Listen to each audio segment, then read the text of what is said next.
Hello and welcome to my channel. I'm Daniel. This video is about how you are attracting alters and alter triangulation in life in general, in your relationships, in your interactions. So, got notes. Half the magnetism issues we have as Christ architects is that we have disproportionate alters versus discipline. So what does this mean? Well, alters are something a polaric organ causes. So like a bodily organ, it's polaric, which would be perfect up here for your brain. It's polaric. It's polar opposites. The left and right hemispheres have totally different functions.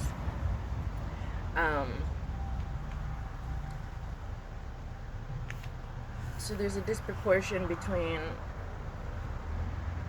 perhaps your emotional brain and your logical brain, and this is fueled by the power of ego if it's disproportionate, and as I've called it, everything gets obstructed, outsourced, offset, and opened if it's off balance, the polarities of your alters. So alters are a sacred, energetic reverence to a particular thing, person, place, or idea. In our case, we're not dealing with physical alters unless we've went and strong-held, fortified our alters by creating physical alters in some way. For us, alters start mentally. So our biblical altars are also mental. They are thoughts. Alters are thoughts. And we think with our polaric mind, not our heart brain. We also think with that, but we're working with alters for now, and we do not have alters in our heart-brain connection. The Lord calls this double-minded, hard-hearted, and stony hearts. No matter how pro-social, neurotypical, educated, or other status a person is, they are still of the two polaric minds. What happens is to them, compared to neurodivergents, antisocials, common class, simple-mindeds, and so on, is a choice of religion with their alters. These choices are all demonstrable of their evident dichotomies or dualities in their thinking, their speech, their language, their behavior. So upper class, lower class, you get good people, bad people, rich people, poor people, working class people, welfare people, learned people, ignorant people, high cultured, low cultured people. Not in end result, in belief system. So I look at the world in an altered and an alter-triangulated dichotomous mind, where I have that as everything is extreme opposites or complete opposites. I do not see the in-between in anything. So good and bad, there's no tolerable, decent. It's just outright evil or outright holy. This is their thinking. So religion is loathed by the Lord. Does not like it at all. Does not want it for us.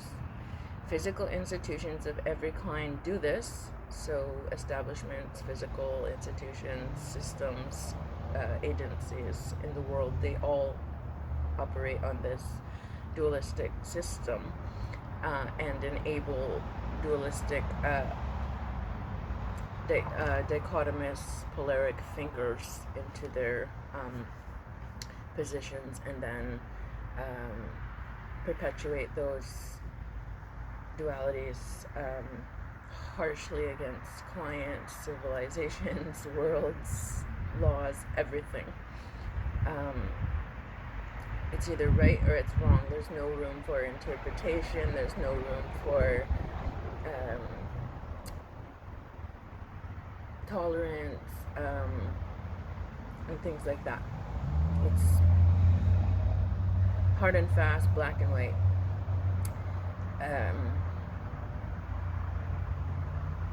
Physical institutions of every kind do this through their policies, their Mosaic legalities, and Mosaic, we're talking Moses law. But church institutions do the worst religion of all because they use spiritual indoctrinations, dualistic, dichotomous,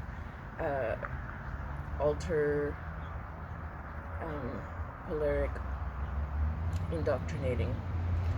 The choice of religion is this.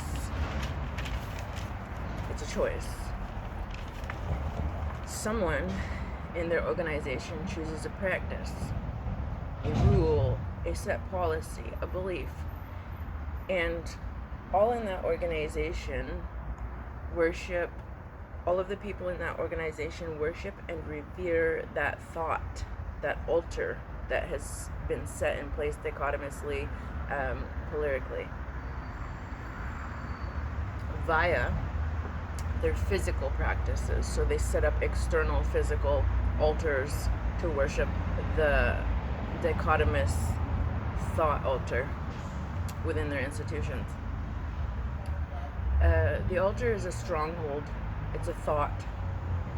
When physical means and norms are set in place to worship, idolize, pedestalize that thought,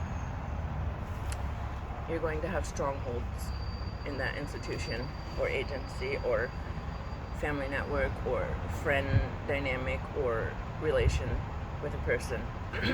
We as individuals are ruled by powers, principalities, wicked high places that get access to our spirit, woman and man, via altars. The external can manipulate and control and stronghold us as individuals through our own created altars and through their created altars, so they can influence us in the negative way, and we can be under spiritual attack in that way. When we are ruled, altars that are attached in our dualistic organ,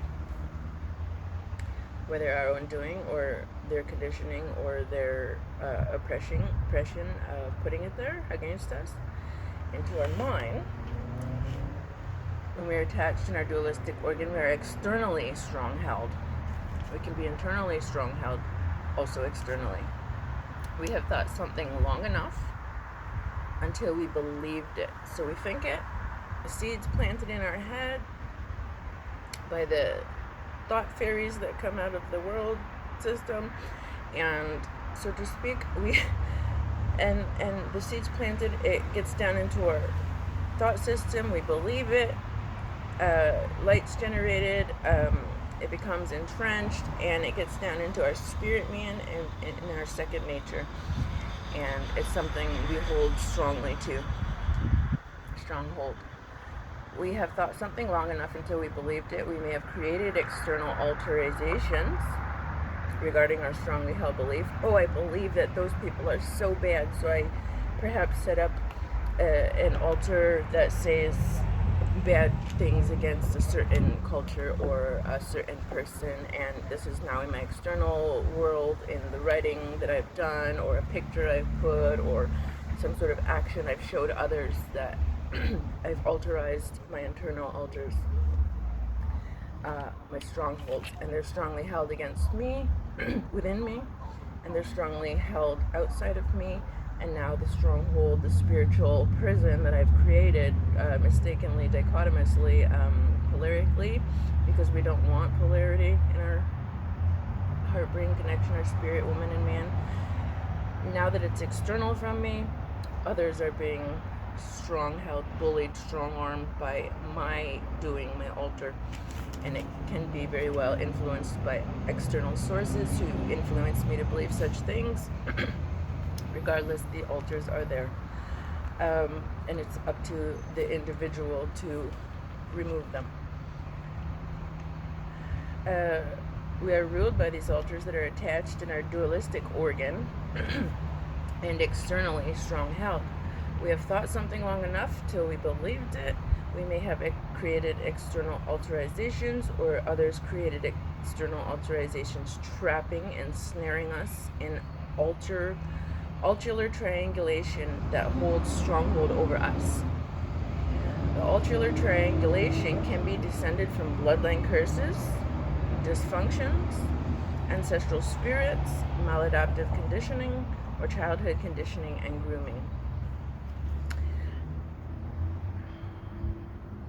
What this looks like is an ancestor created or inherited altars. Thought beliefs that were externally infestated by the curse and its demonic minions, who strong-held it over them to control them and enslave an entire family, an entire lineage, or an entire bloodline.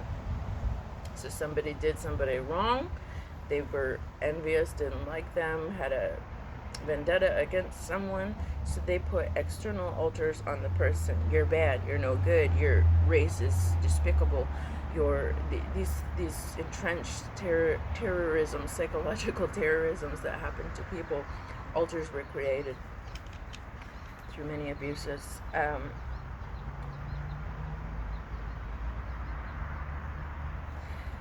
So it then got down the bloodline DNA to us. The stronghold, the bloodline curses within us, the altar triangulated curses, bloodline curses get down to us. So now they're here, they're in our subconscious, they're in our DNA, they're ripe for the picking because they're there. And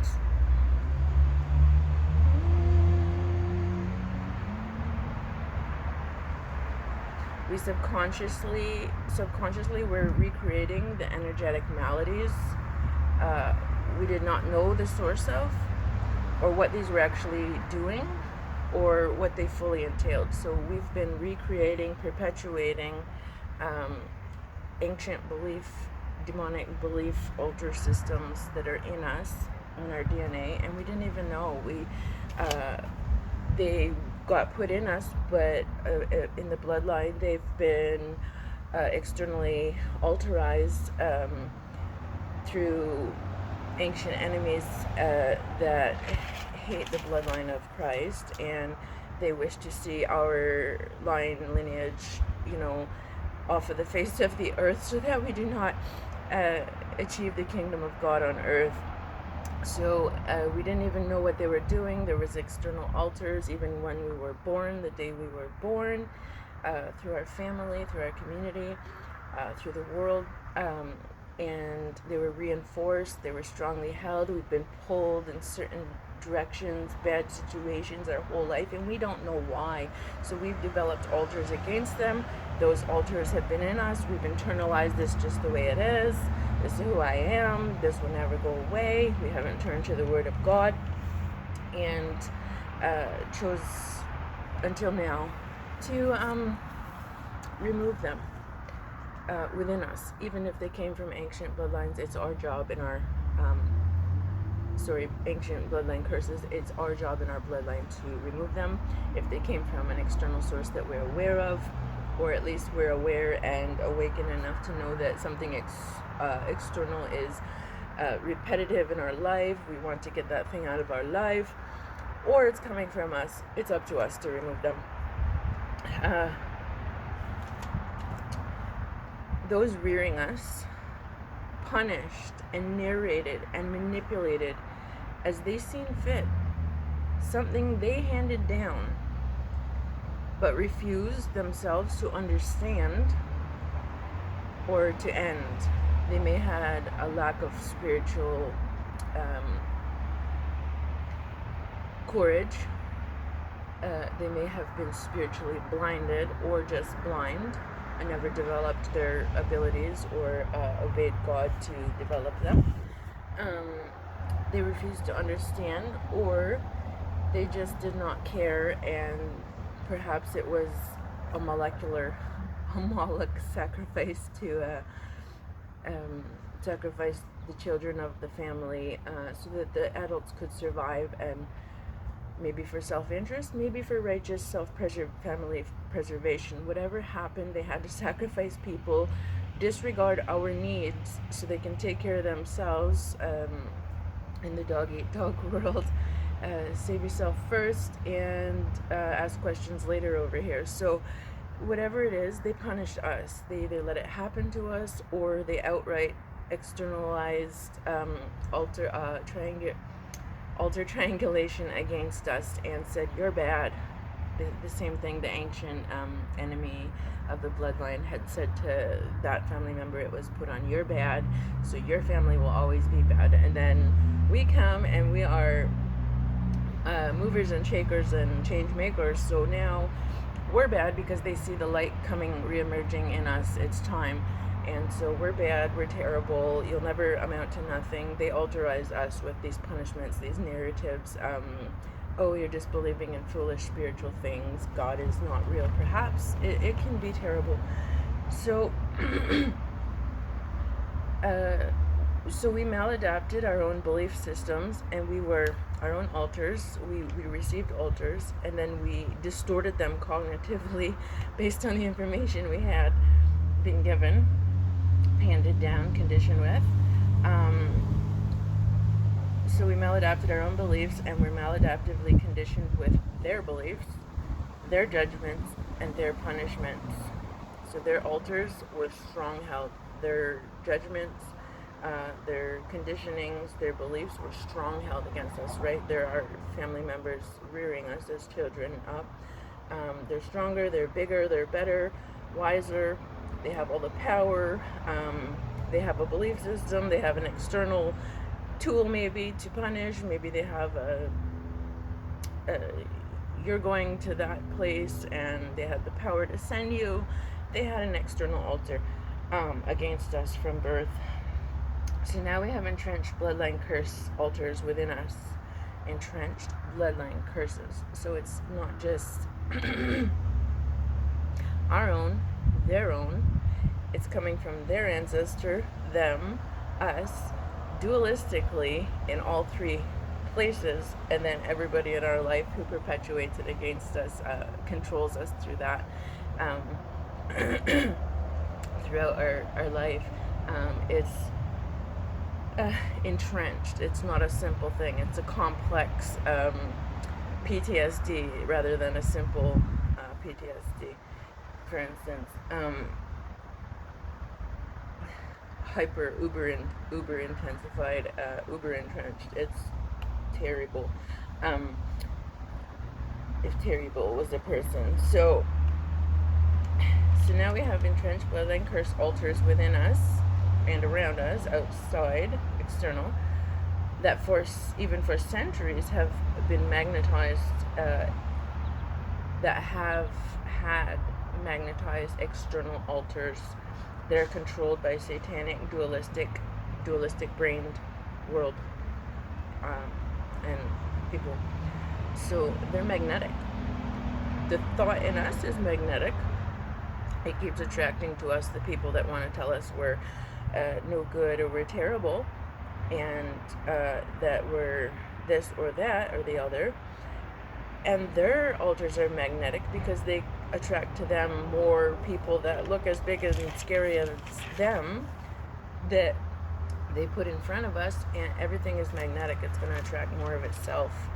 Each duality, each dichotomy, each polarity is dualistic. So whether it's coming from this side or that side, this is magnetizing things, this is magnetizing things. If this is the stronghold side, it's going to magnetize everything that's against this type of existence. So if we're only magnetizing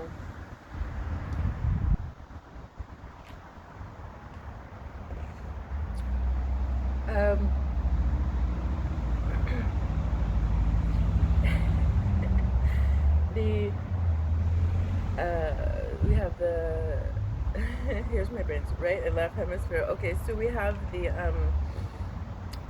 artistic brain, the emotional brain, and we have the logical brain. If we're only strongly holding or held by the logical brain, it's going to attract things that repel everything artistic, everything emotionally stable and coherent, equalize, like the middle part of the dichotomy, it's going to repel everything through the magnetism.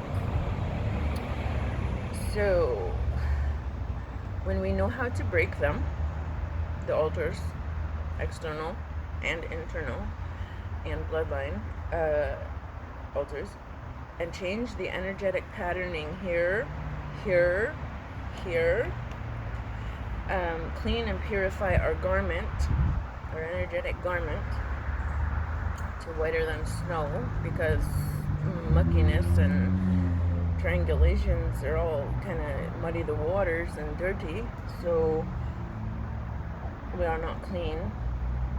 He said you have dirty hearts. The inside of the vessel is dirty because of the altars. They need to be cleaned. Clean the house. So that we can then wear a new garment of praise. Once we're delivered of something controlling us our entire life, and we become light energetically, like the load is lightened, lessened, but also clean, so light can come in the darkness that was there. There's a room for celebration and praise, garment of praise, and then we can move into a new territory. Because right now, what's going on here and been put in place is kind of the enemy territory. It's strong held by ancient enemies, and it's not good. So we want to move into new territory, which is right here. And every step we take in the right direction with God, in His doing His will and through His blessing, secures new land, new territory, our promised land, our holy land, our heart-brain coherence, pineal magnetics are in this promised land. They're right here. They're not activated until we get into this new land. If we're still in the ghetto, we ain't in the promised land. So how do we do this? We hold our hand on our heart altar space, because it's external, the hand. It's our altar space. We slow and calm our breathing, communicating to our parasympathetic nervous system that we are safe of everything. We don't have to think thoughts of what we're being safe from. Just know in this moment I'm safe, and allow ourselves to feel it. It switches off this safety, this breathing, this calm, peace moment. Switches off the autopilot of our heart-brain coherence, and our heart-brain coherence can then solve anything, everything that we seek of it. Knock, ask, seek, and you shall have, shall be given. If you don't knock and ask and seek this heart-brain, you don't want brain, and there's another one here, that's another time. You don't want this, you want this, and you want emotion brain with the right teachings of logic, coherent with the heart, the feeling, the magnetics of it, and that activates the pineal. And the parasympathetic is the new autopilot. It's not an autopilot, it becomes the new operating system. If we ask in here, we're only going to get ego answers, and the ego is just going to smash those altars right back. Fighting fire, and anger, judgment, fighting anger and judgment. You want this. So when we're placing our hand here and asking self, Holy Spirit within, our spirit, woman, and man, in deep repentant remorse. I can't just, this is not a genie. This is not, I wish I can have, do. This is real stuff right here. And if we have deep repentant remorse in here because this is not working out and these things are happening, and I just want it to stop, and I'm repentant that I've participated in things and things are against me. I'm so remorsefully repentant that I want that to change, and I want the system inside to switch over.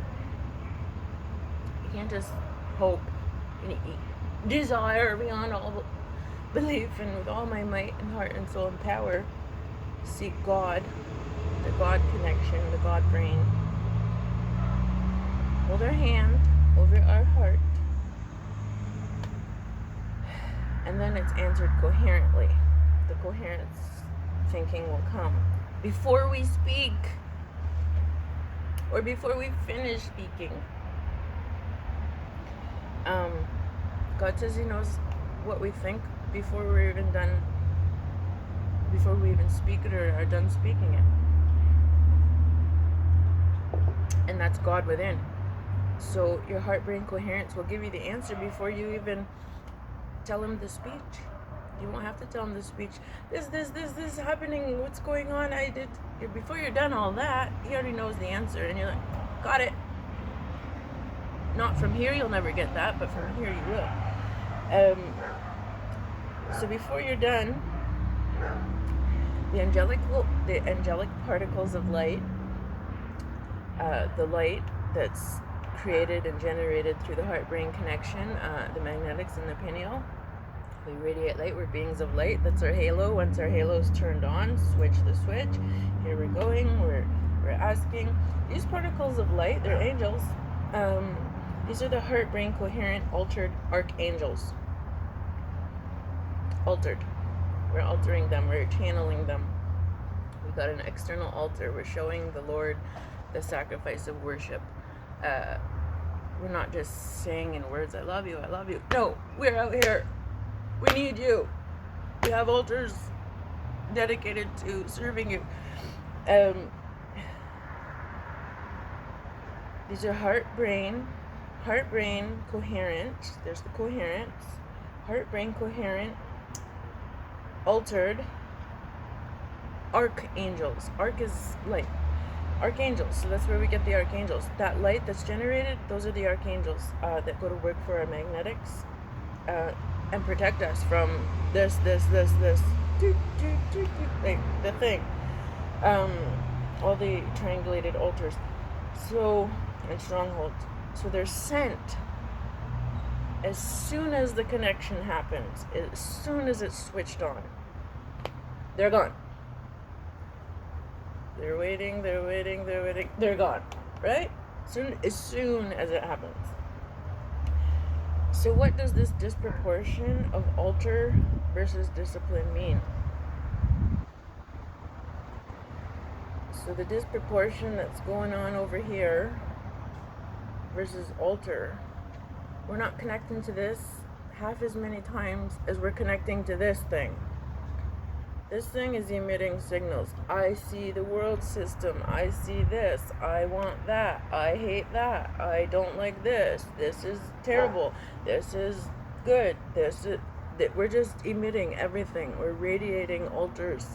And we're also receiving reception of perceived alters that we are entrenched under, strong-held under, and confirm our egoic beliefs that are entrenched in this ancient egoic stronghold system, the egoic system, and even the mosaic system within us, the curse.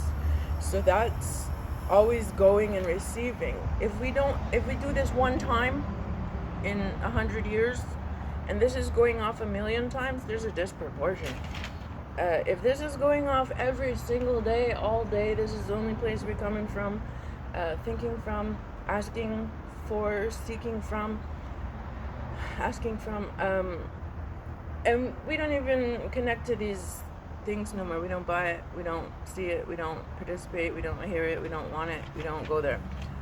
There's no more disproportion. There is to them, but that's the only way we're supposed to be. So when we're under siege of external triangular alterization, so we're under siege, we're under attack. they're storming us. We're surrounded by the enemy. These things, these altars, that's the enemy. We're surrounded. We seem like we're up to our necks and we can't get out. We're sinking. We're not able to walk on water. We're not able to do that thing we're trying so hard for so long to do. We just can't do it because there's no archangels coming to help us. This one's waiting. It will solve all the problems in us. That's where God resides. So, in that process, and only in that process within us. He's not over here. He's over here. So when we're under the siege of the external triangular alterization, we have too many egoic altars. And nada. Then, no spiritual practice, spiritual beliefs, or spiritual altars. So, my heart is crying out for God. My heart is praising, adoring, worshiping God. My heart is praying for my brethren, my fellow humanity. I have altars. I have works to show that prove that connection I'm trying to put out there. I have many altars around my life that the child of God is known by our fruit. So altars are our fruit. Our thoughts, our new altars, that's fruit. People want to eat with us. They no longer are starving around us. When they're up here, we're only eating them. We may not mean to eat people, but that's very cannibalistic, spiritually cannibalistic. So when there's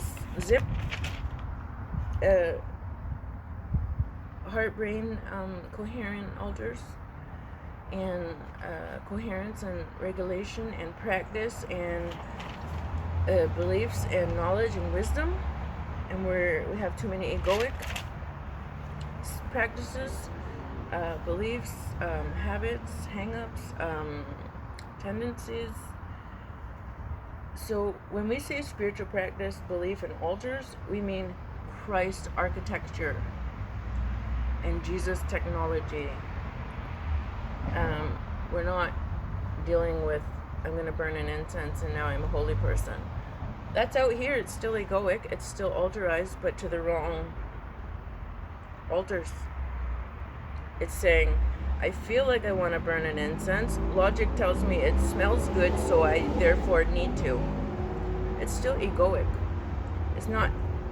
God didn't say to cohere your heart-brain connection and serve humanity and me. Go and find something, burn it, and make it smell good so everybody falls in love with you. He didn't say that. So we need Christ, the Christ brain, the Christ oil, Christ architecture. This is, if you drew it and you're an artist, and you got a good connection here, you're going to see on the page, like people who take notes or people who draw, you're going to see an architecture of this. You can draw the heart-brain coherent and how the light surrounds it. It's an architecture. And it's technology, because we are electromagnetic beings, and in doing so and being so, we are like a computer, a supercomputer. We're supernatural if we have the right connection. We are only natural if we have only this going on for us, and that's all that we know under the sun. There's nothing new under the sun over there, but under here, when you create new sunlight, everything becomes brand new. If you'd like to work with me or create an altar-free lifestyle, then comment altar-free in the comments and below, and send me an email. Click the subscribe icon and let me create plans to deliver you from the tormenting altars that are around you, and as well as your own.